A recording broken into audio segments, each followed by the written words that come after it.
All right, welcome to Roots of Reality Experiences. Today I'm joined by Dr. Camilo Ortiz, who is an associate professor of psychology at Long Island University. His work specializes in parenting, disruptive behavior problems in children, bedtime resistance, elimination disorders, and cognitive behavior therapy for child and adult psychiatric disorders. So, Dr. Ortiz, thanks for coming on today. Thanks so much for having me. So, when did you first get interested in psychology?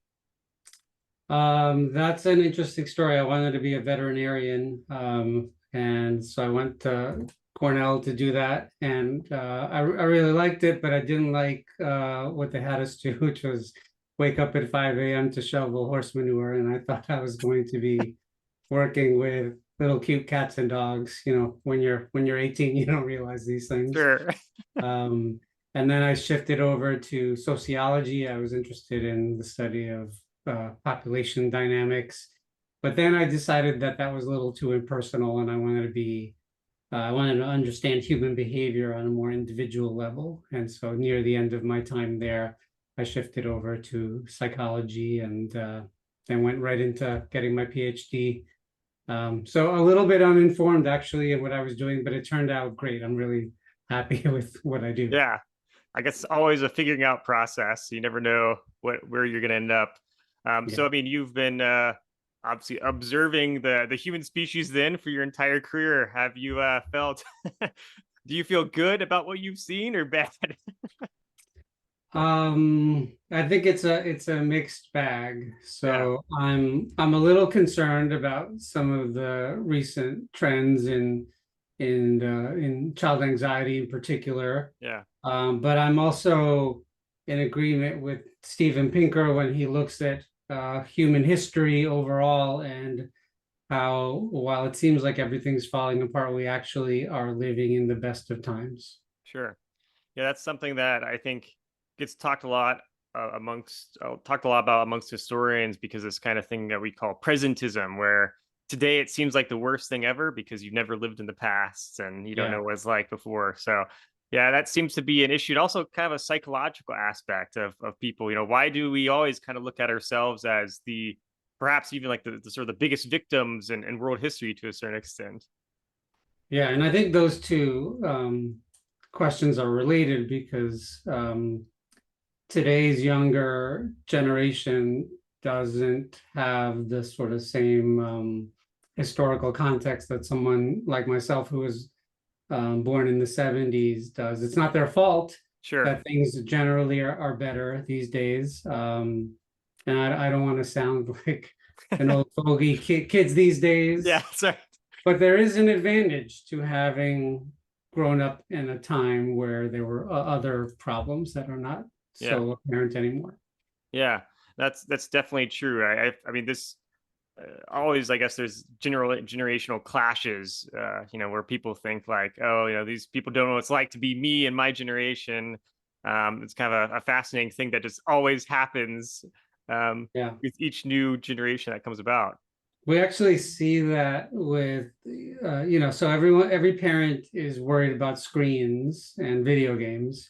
Yeah, And there's a parallel process if you sort of look back into newspaper articles that occurred around television yeah, when it became, and then interestingly, even when you go back to the widespread advent of radio, the same worries that kids sure. are not outside anymore, they're just sitting around the radio. Yeah, It's pretty funny to see that you just replace radio with TV with video games and it's the same thing. yeah. That makes perfect sense. Yeah. Whenever there's some new emerging technology that seems to be taking over people's time, then yeah, people are concerned. What's happening here? But we have fire now, and we didn't That's used to have right. fire. You guys, yeah, stay away from the fires, guys. That's right. Yeah, pretty funny. So, I mean, what then made you so interested in focusing on the anxiety aspect of people?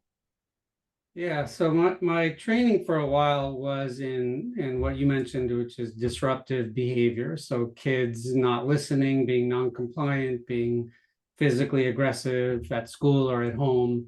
And we have really good treatments for those things, primarily parent-based treatments where we teach parents um, how to firmly discipline, how to reinforce good behavior. Um, and often we see kids who are disruptive also be the same kids who are anxious. And so I started to notice that more over time. And I started to wonder whether we could use some of the same skills and then supplement that with some skills that are specifically targeting anxiety. And I just kind of got interested and I sort of moved in that direction. And at the same time, we're seeing large increases in child anxiety. So it was, almost like a perfect storm of factors that led me into this area. And so most recently, I've developed a new treatment for child anxiety, which is based on what I call mega doses of child independence. Okay. So it is daily, what we call independence activities. Anxious kids are coming into my private practice and we're studying this now. And instead of taking the traditional route of individual therapy where we talk about our feelings, or exposure therapy where we take whatever they're afraid of and we practice doing that over and over, we're experimenting with this idea of, tell me what you want to do independently that you currently don't do. And what if we did a lot of that? Could that actually reduce a child's anxiety without ever directly addressing the thing they're anxious about? So traditionally, if a kid was scared of spiders, they would come into an office and we'd play with spiders. Yeah. But as you can imagine, that's the last thing someone who's scared of spiders wants to do. Yeah. But almost every kid wants to be independent. And so what if independence activities could be sort of a sneaky way to treat whatever anxiety a child has? And so far, the preliminary data we have has kind of borne out that idea that you don't need to treat the exact thing someone is afraid of if you give them other skills that are just generally beneficial to them. Yeah. So that's what I'm doing lately. That's really interesting. So it's like kind of just trying to get kids more confidence in the Yeah. world. That's one sort of path that we imagine, is that Yeah. as kids do more independence activities, they become more confident. But there are other things that we think might change. So their assessment of how dangerous the world is or how dangerous people are should go down as they're out in Yeah. the world being successful. And then their parents' assessment of what their own kids are capable of should go up as Yeah. kids show that they can handle things. Yeah. Yeah, that's true. I mean, I'm sure, parents in general obviously tend to be overprotective and very, very concerned. Yeah. And I think that, having been a kid myself at one point in time, I remember, it's not hard to manipulate a parent's, feelings of, making you feel good. I know my older siblings certainly had some issues with me. So, but yeah, I mean, so those aspects certainly play out. Now, we were talking about an increase in anxiety. Like, how big of an increase are we seeing here from, let's say, when you first started your career to today? It's a little hard to quantify because things were generally getting better from the 80s to the early 2000s. And then we started to see an increase. And Jonathan Haidt has really demonstrated this increase. And also sort of his theory is that social media is playing a big role. And Yeah, that's for sure. now, there has been some pushback on that. And the tricky thing is that we can't do randomized studies where we only allow certain kids to have access to phones. Yeah. It's not feasible to do that. And so by definition, we are working with correlations, but we generally see, in the magnitude of 50% increase from the lows to what we're seeing now. And there are lots of ways to measure anxiety and measure mental health problems. And so they're not all the same. But if we look at more objective measures like suicide attempts, that those still show a marked increase, because for a while the thinking was, well, we're just all more aware of anxiety. And so that's why we're not actually more anxious. We're just have that language now is more part of our vocabulary. But so one of the things John Haidt has said is all right, well, if that's true, then we shouldn't see increases in hospitalizations Yeah. and ER visits, psychiatric ER visits, and suicide attempts, but we are seeing those increases. So it really seems like a real phenomenon. Yeah, that's interesting. And so, like, when we're looking at this increase and the numbers of that, I guess this must be then taking into account increasing population size as well when we're looking at this. That's, I mean, it's really, yeah, that is creepy. And so, why is that happening? What's going on here? Yeah, so we don't know is the simple and probably truthful answer, but there are a couple of potential culprits. And so again, John Haidt talks about social media as being an important driver of mental health for lots of reasons, social comparison and things like that.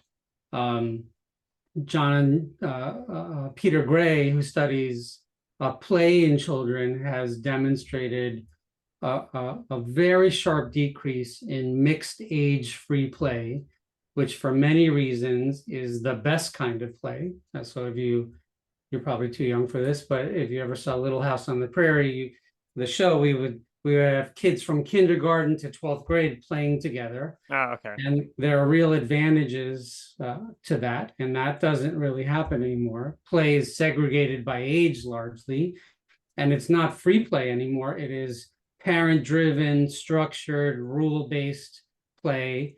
And there's a place for that, but it doesn't hit all the important benefits that free play does. And Yeah. so free play is best for developing those soft skills of negotiations and Yeah. this is out of bounds. No, this isn't. We said this. Yeah. These were the rules. No, and then you have to sort of figure it out, or else no one's going to want to play with you. Right. And there's no parent to step in and be the referee for all of these things. So we also see that coming down.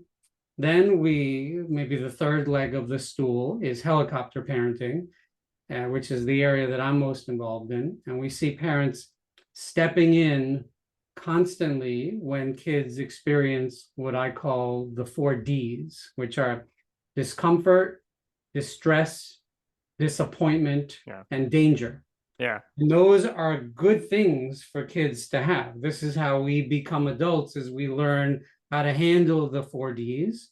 And if an adult immediately steps in when you are in one of these 4D situations and fixes it for you, they are depriving you of very important developmental skills of learning how to deal with these things. And so we see a lot of that happening. So I think, it's again kind of a perfect storm of, if you wanted to create an anxious generation, what would you do? You would Yeah. have kids stop playing with each other. You'd have kids comparing each other constantly, and then you'd have parents stepping in at the first sign of discomfort and fixing it for kids. Sure. Yeah, that makes total sense. That's really fascinating. And I remember, I think, obviously in the school structures, when you have like recess or something like that, you're typically confined to your age groups. I think for me, I think daycare, being with lots of different ages, was something, because there's like after school, before school daycare with all different ages, or like, summer daycare things. Also just though, like neighborhood kids, like random kids playing together Exactly. all the time in the neighborhood. And I don't, I mean, I, I'm not, I'm kind of in between them. I'm on the edge of millennial and Gen Z in my age bracket. So I can kind of see how both worlds developed. And it is interesting. I don't think that there is as much, from my observation, kids playing freely outside as I remember, with No, my we older actually siblings. measure these things. We even Yeah, measure things like, in the last 30 days, have you climbed a tree? And those numbers have plummeted. yeah, Kids don't do that, and we are meant to be in the trees. yeah, yeah. That's yeah. I mean, what kid hasn't tried exploring something like that growing up? That's true. Um, Well, a lot of kids these days have never climbed a tree, if you can believe that. yeah. Wow. So I guess then the next question is, when we're thinking about anxiety, you know, how do we know what is a true anxiety disorder where someone needs to be medicated versus just a normal amount of anxiety due to perhaps upbringing or not having experiences and independence? Yeah. So let me just address one thing about you use the word medicated, Yeah. and particularly with children, frontline evidence-based treatments for anxiety are Hmm. not medication. Okay. They are cognitive behavioral therapy, either focused on the child or on their parents. And sometimes, if that doesn't give you the benefit you want, we Hmm. can consider certain kinds of medication. Other kinds of medication have been shown to be quite destructive. And Mm. so, Okay. without getting into a whole tangent on it, anti-anxiety medication that works immediately, so you pop a pill and you feel better, is Yeah. the worst kind, Yeah. because that is avoidance, and Yeah. that's actually the problem with anxiety. It's not the Yeah. anxiety That itself. makes sense. Yeah. So something like Prozac or Paxil, or what we call SSRIs, that take weeks to work to get into your system. Those can be a little better because you can't just pop one of those pills when you're feeling anxious. It can generally take the edge off of things, and that I'm less concerned about. But Yeah. okay, so getting back to your question, um, what differentiates normative or normal levels of anxiety from anxiety that causes a problem? And we generally think about really three factors. And the first one is, for your age and your sex, how do you compare to other people in that same category in terms of your anxiety and your avoidance? We often give parents questionnaires, and it will rank their children based on some percentile. And so we'll just be able to, on a normal curve, kind of see where you are, how sort of abnormal or how far from the mean that is. But that is probably the least important of the three. The second thing that we look at is the trajectory of anxiety and avoidance. So is it a kid who just has always kind of been generally anxious, or did something happen and now we're headed in the wrong direction? Um, but the most important thing that we look at is impairment. So you can have two kids who are equally anxious on some of these questionnaires, but one child is actually not impaired by this, and they're doing all of the things that kids that age should be doing. And then we have another child who is quite impaired and is avoiding, not going to school, staying at home, not going on play dates. So impairment is actually the most important thing that we look at. Okay. Yeah. Interesting. So I'm curious then, when it comes to anxiety disorders in teens or young adults, or just general anxiety, you know, has there been an increase in the number of people that are taking medications for anxiety? My perception, it seems like there are more than I remember. And I guess then the other question would be, is it happening too much? Is it kind of, are we going over the top with it? Or is this just due to, or it's easier to diagnose the issue and it's increasing? What do you make of that? Yeah. So with anxiety and with other things like ADHD, there's no question that we are catching more actual cases with better screening and better awareness. But the question is at what cost? So how many false positives do we have? Yes. Yeah. And that seems pretty clear that we are casting such a wide net that we are pathologizing normal variations in the human condition, anxiety being one of them. So, anxiety in and of itself is not a problem. It is evolutionarily advantageous to be anxious. It helps us to pass our genes on because we worry about the right things Yeah. and we don't walk behind that bush that is moving, or we didn't as cavemen. Now we don't really have to worry too much about physical threats to our lives. But if it weren't for anxiety, we wouldn't exist as a species. So we have this machinery in our heads, in our skulls, that kept us alive for hundreds of thousands of years, and now it needs to do something.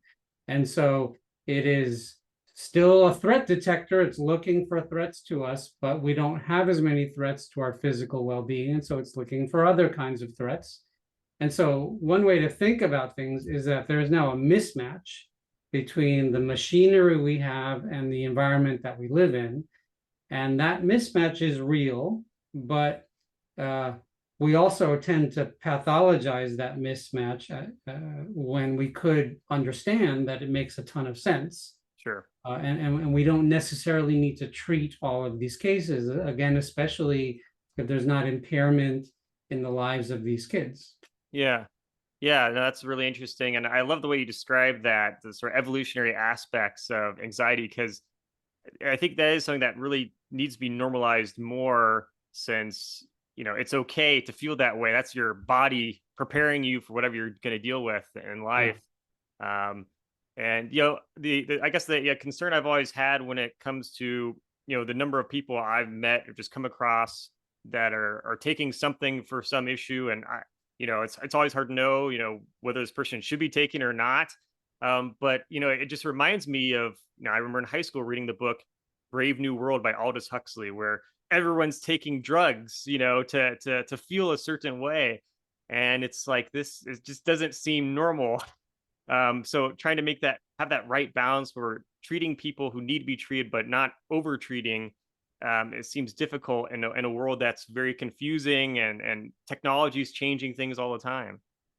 Well, one low-hanging fruit that I think would be fairly easy for most clinicians to do is the watchful waiting approach before you jump in.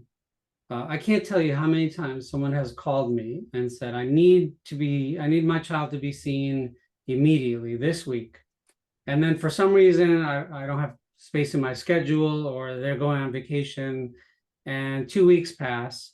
And then I reach back out and I say, okay, let's see if we can schedule. And they say, actually, things are kind of better right now, so I think we're going to hold off. Yeah. And that can easily be explained if you understand what regression to the mean is, but it's just this tendency for things that are kind of variable to come back to their Yeah. regular state of things. And so pumping the brakes a little bit on treatments that can be irreparable or can cause harm or are time consuming and expensive can be a fairly easy way to not jump to over treating kids. Sure.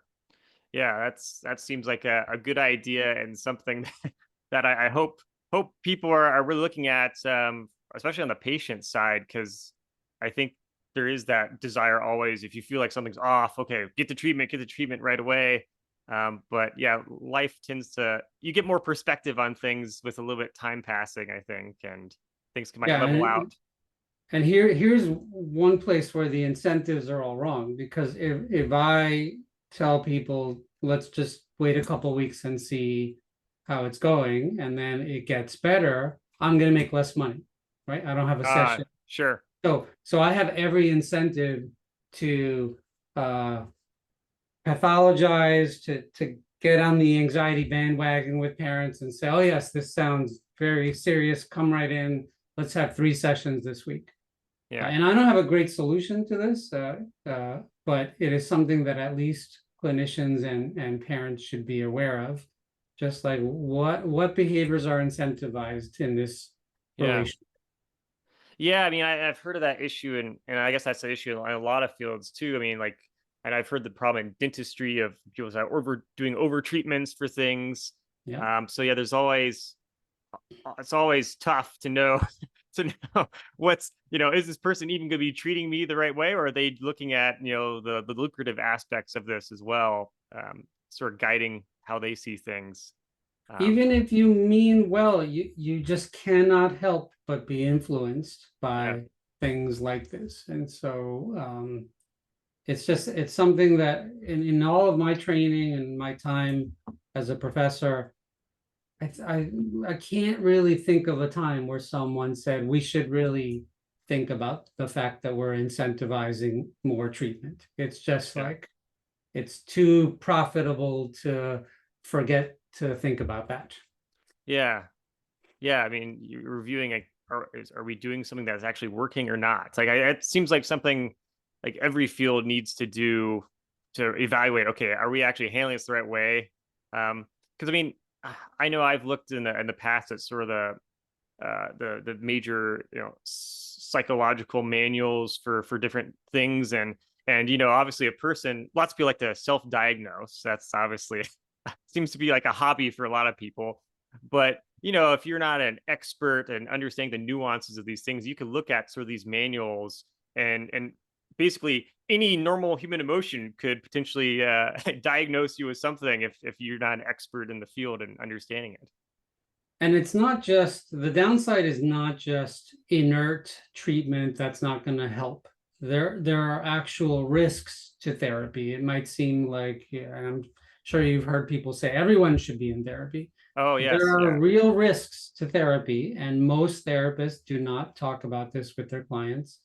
If any of your listeners have read Abigail Schreier's book, Bad sure, Therapy, she, I think, refreshingly talks about the fact of what she calls iatrogenesis, which is the the uh, the harm that can be caused from a well-meaning intervention.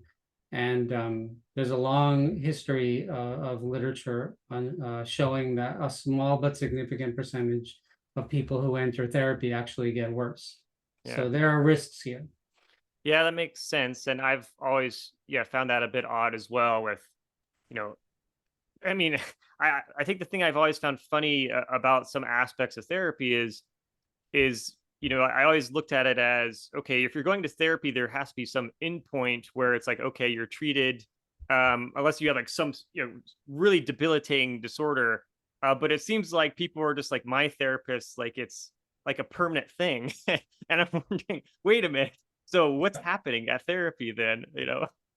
Yeah, that worries me a lot. And I have right on my website, my goal is for you to not need me anymore. Yeah, So yeah, the terrible business model again, but the sooner we get to that point, the better off you will be, the better off, maybe not financially, but morally, I will sure. be. Yeah, well, I'm glad some people are doing that and paying attention to it, because that's obviously crucial if we actually want to really solve the challenges that we face as a society. Another thing I've kind of noticed pop up is like students with accommodations. I know many people who work in the university administration field, and like the number of people now getting accommodations seems to be skyrocketing. What's happening there, and what do you make of it? It's incentives. I mean, we know that if you get extra time on the SAT, for example, on average, your score goes up fairly dramatically. And so there's all the incentive in the world to go see a psychologist, especially if you have the money to pay $5,000 to $10,000 for an assessment. And again, I've been in this position. Someone pays a lot of money for an assessment, and you kind of not sure if the kid actually does have impairment. And I think I'm pretty good about tolerating that discomfort, but I know many psychologists, the much easier thing to do is say, yeah, I guess ADHD is there, so the child needs incentives and not disappoint a Yeah, parent who just paid you a whole bunch of money. So that system also is rife with problems. yeah.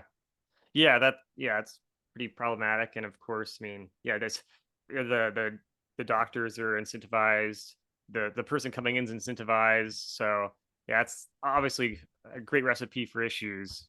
And I think universities, presume with you're kind of getting this inflationary aspect of students with accommodations, and universities are having to accommodate for the rise in accommodations. So what's the end game there? Is every student just going to get longer test times because Well, I think interestingly, we can look to what just happened at Disney World as the end game, which is okay, they got rid of all of their sort of fast pass accommodations with I think two exceptions, autism, or I forget what the other one was, but every other disability now does not qualify. And so, wow, this pendulum, it's probably, I hope, going to yeah, start swinging back the other way, where universities are going to say, all right, so 80% of our kids have accommodations. So what is even the point right, of the whole, like any limit on yeah, testing time?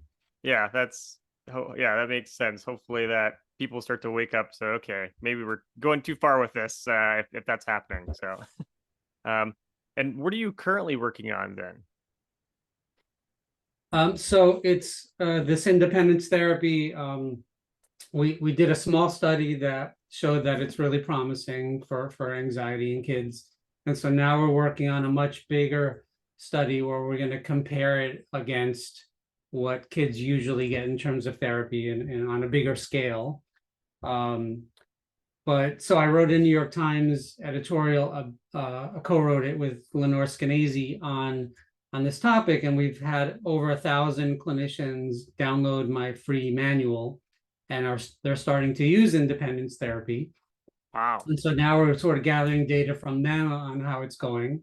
And it's a really simple treatment. It's only 5 sessions, and it doesn't require a ton of expertise from a therapist perspective. It's like basically what I said, which is asking kids, what do you want to do independently? All right, let's make a list of these things. Mom and dad, are these okay with you? Great. Which one are we going to do tomorrow? Which one are we going to do Wednesday? Come back in a week and tell me how it went. And we do that a few weeks in a row, and we find that kids are now starting to just do independence activities on their own, and they're becoming less anxious.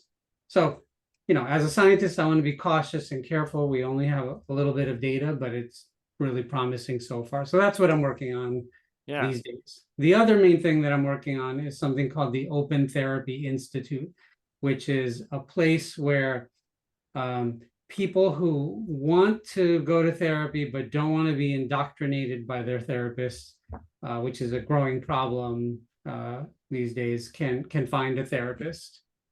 So opentherapyinstitute.org. Right now, Awesome. it's just a free service that we provide for people. But I can talk more about that if you're interested. Yeah, no, I would be curious to learn more about that because that is interesting. So clearly you've started to recognize that there's there's an issue developing in your field, and I think, I mean, I look from like at the field of history, for example, there are plenty of issues I see developing. A lot of this I feel like is impacted by politics and the political discourse of today. So Yes. what's happening and what led you to create that? So for the longest time, it was a core assumption of therapy that you as the therapist do not insert your own beliefs into the room, that you're there to help the client, and you're there in an extreme sense to be a blank slate for the client where they don't know anything about you.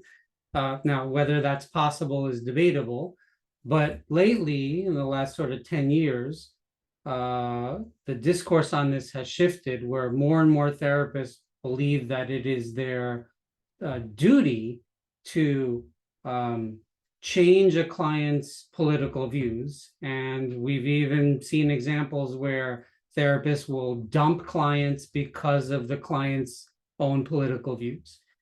Now, this tends to be in the direction of liberal therapists being unwilling to work with conservative or even centrist clients, but it can work the other way as well.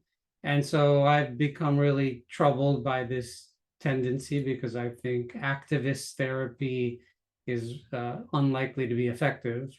And so we're kind of trying to develop this institute that is literally just what we used to do 10 years ago. So if you're interested, you tell us what you want help with, and we set you up with a therapist who we've screened, and so we know that they're effective, and we also know that they believe in the principle of non-political intervention in the therapy room.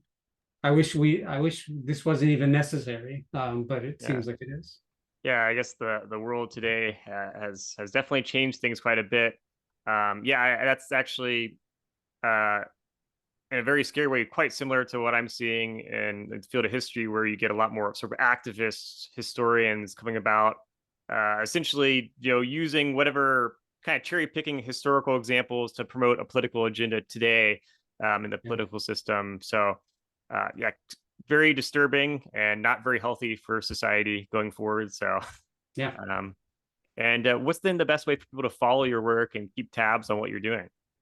So probably Twitter. So it's Dr. Camilo Ortiz, DrCamilo Ortiz.